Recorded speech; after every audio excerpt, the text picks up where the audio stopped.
It is so dry around here. I don't know why anybody would be burning anything. We haven't had any rain to amount to anything in weeks. If somebody has a brush fire or our house is on fire across the street, I can't tell. I just see smoke coming up from behind it and it smells the smoke. Got a nice little, well, it's not little, but it is a Seminole.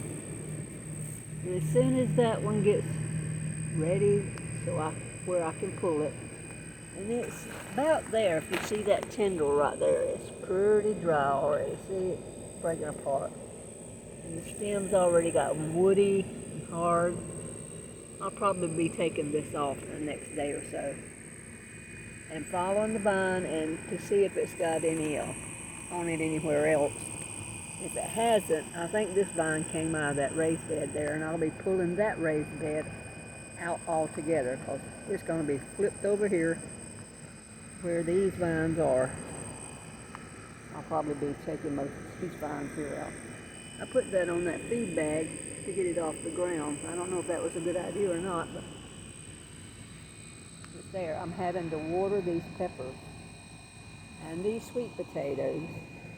Everything's growing out here is having to be watered every day. Every day. My water bill is going to be, I hate to see it.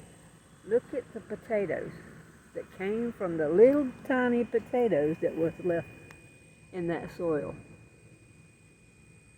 I'm hoping that they do well and will make me some fall potatoes. And still got them coming up there, look. See if that needs water. That's some really loose soil, look. So really loose. It drains actually too well. And when I was trying to get it to drain back when I had the onions in it, no, that wasn't. This one was. I believe it was this one over here where the peas are. I was trying to get it to drain. It wouldn't drain. It had this hard crust on it. But anyway, it's just amazing how dry it is. Horribly dry. I've managed to keep all the pumpkin vines alive by putting those milk jugs there with the holes in the lids and slowly watering them. That one there has a small Dickinson's on it that's turning. As soon as it gets ready, it'll come off. There's another Seminole right there. That came out of that bed over there where pumpkins come up every year, and the vine looks really healthy. Of course, I'm watering that bed that it grew in every day. Right now, I got the water running on my satsuma. I've been giving a slow drink to all my trees, and those peas there really probably need a drink too. I haven't watered them today, and I haven't watered. The okra is pretty drought tolerant, but it's got peas growing in there with it and potatoes that came up, volunteers like these. So it needs water. I'm probably not going to water that bed right there anymore since we're going to flip it over and add some medium to it and get it ready for onions in October. Matter of fact, in about the last of August, 1st September, I'll be starting my onions.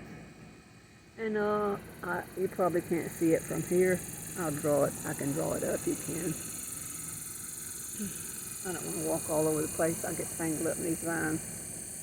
If you look at those grow bags over there, I had some of those red potatoes in the kitchen sprouting. I just stuck them down in there, and that's at least a foot and a half tall. It just went crazy. I stuck it in there, and it had just a little sprout on it. So if this hot weather and drought don't kill them, I might have some potatoes for this winter. Oh, now the sapo miras that I had in that last bed over there, they're keeping really good. There's no sprouts or anything on them. I've got them in a cardboard box in the utility room with some brown paper layers in between them. And so far, they're keeping really good. So hopefully, I'll have a few of them to plant this coming spring if they keep all winter. We'll have to see. I'm going to make this brief. All the tomatoes are gone. They've all been pulled out, stuck beside the road for city to pick up. And as you can see, the pumpkin vines is a jungle. God bless.